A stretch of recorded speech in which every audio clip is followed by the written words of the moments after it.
Assalamualaikum warahmatullahi wabarakatuh. Salam Pramuka. Saya Kalista Novia Saleh Putri. Dan saya Ramadhaniatul Artika Sari Devi. Kami dari kelas 10 MIPA 3 akan menjelaskan tentang sistem reproduksi pada manusia. Reproduksi pada wanita. Dalam sistem reproduksi pada wanita terdapat dua bagian, yakni bagian luar dan bagian dalam. Bagian luar terdiri dari mons pubis atau bukit Venus, labium mayora dan labium minora, klitoris, himen atau selaput darah. Bagian dalam terdiri dari ovarium atau indung telur, fimbriae, oviduk atau tuba falopi, uterus atau rahim, cervix atau leher rahim, dan vagina.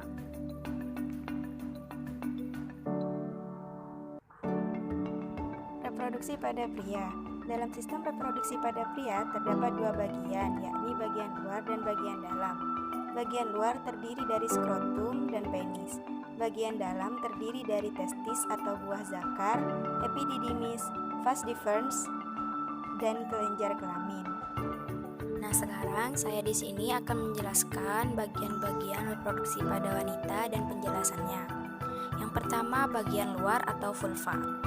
A. Mons pubis atau bukit Venus adalah bantalan lemak tempat tumbuhnya rambut pubis. Yang B. Labium mayora dan labium minora adalah lipatan besar yang di dalamnya terdapat lipatan kecil yang melindungi vagina. Yang C. Klitoris adalah tonjolan kecil di atas labium yang mengandung jaringan erektil seperti penis.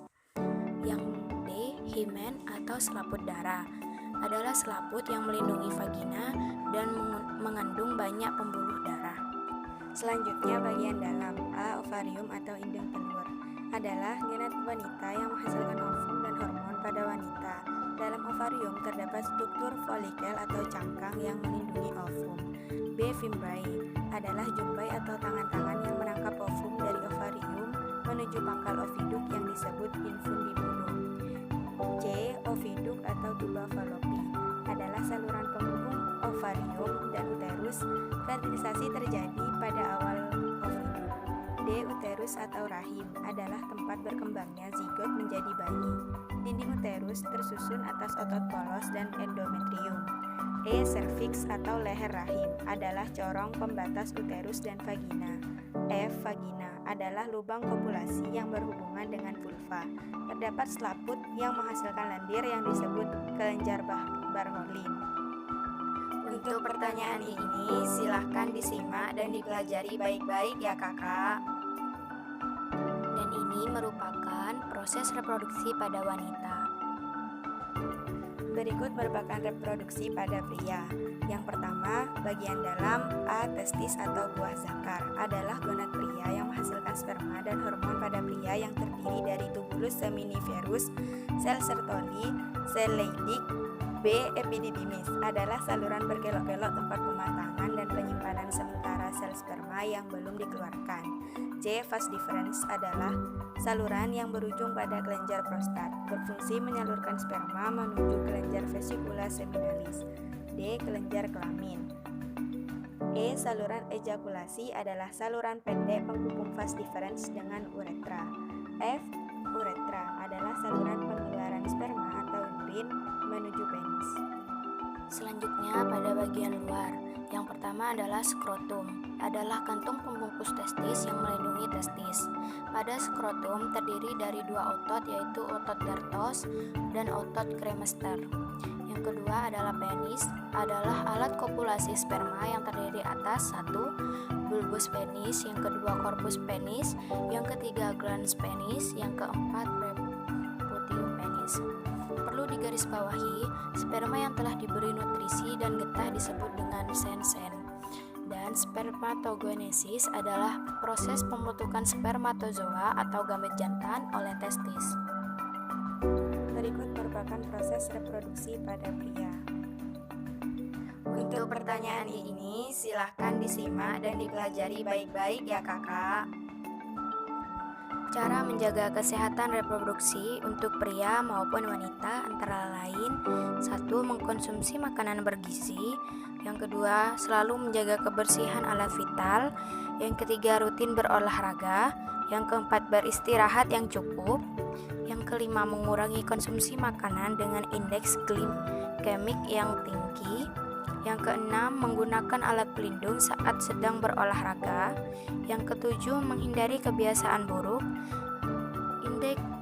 Indeks glikemik adalah angka yang menunjukkan potensi peningkatan gula darah dari karbohidrat yang tersedia pada suatu pangan, atau secara sederhana dapat dikatakan sebagai tingkatan atau ranking pangan menurut efeknya terhadap kadar glukosa darah.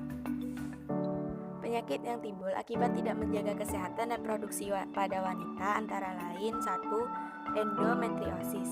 Penyakit ini terjadi ketika jaringannya membentuk lapisan dalam dinding rahim tumbuh di tempat lain di dalam tubuh.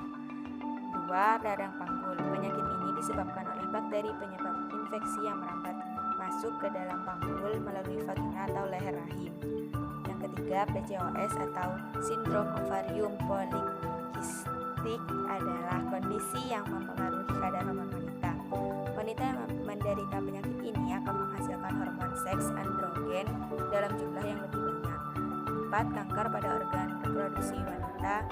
Kanker pada organ reproduksi wanita dikenal dengan istilah kanker ginekologi. Beberapa jenis kanker ginekologi adalah kanker rahim, kanker mulut rahim, kanker ovarium, dan kanker vagina.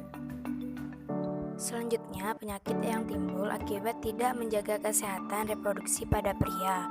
Yang pertama, epididymitis, yang dapat menyebabkan buah zakar bengkak dan nyeri, air mani mengandung darah, nyeri saat buang air kecil dan ejakulasi, serta gangguan kesuburan. Yang kedua, orchitis. Sama seperti epididymis, orchitis juga bisa menyebabkan buah zakar bengkak dan nyeri. Apabila tidak ditangani, penyakit ini bisa menyebabkan kemandulan dan penurunan produksi hormon testosteron. Yang ketiga, gangguan prostat. Prostat adalah kelenjar pada sistem reproduksi pria yang membungkus saluran kemih atau uretra.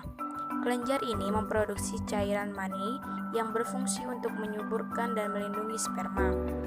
Gangguan pada prostat dapat berupa peradangan prostat atau prostatitis dan pembesaran prostat atau BPH atau kanker prostat. Untuk pertanyaan ini silahkan disimak dan dipelajari baik-baik ya kakak. Demikian penjelasan dari kami, semoga bermanfaat. Kurang lebihnya mohon maaf. Terima kasih. Wassalamualaikum warahmatullahi wabarakatuh. Salam Pramuka.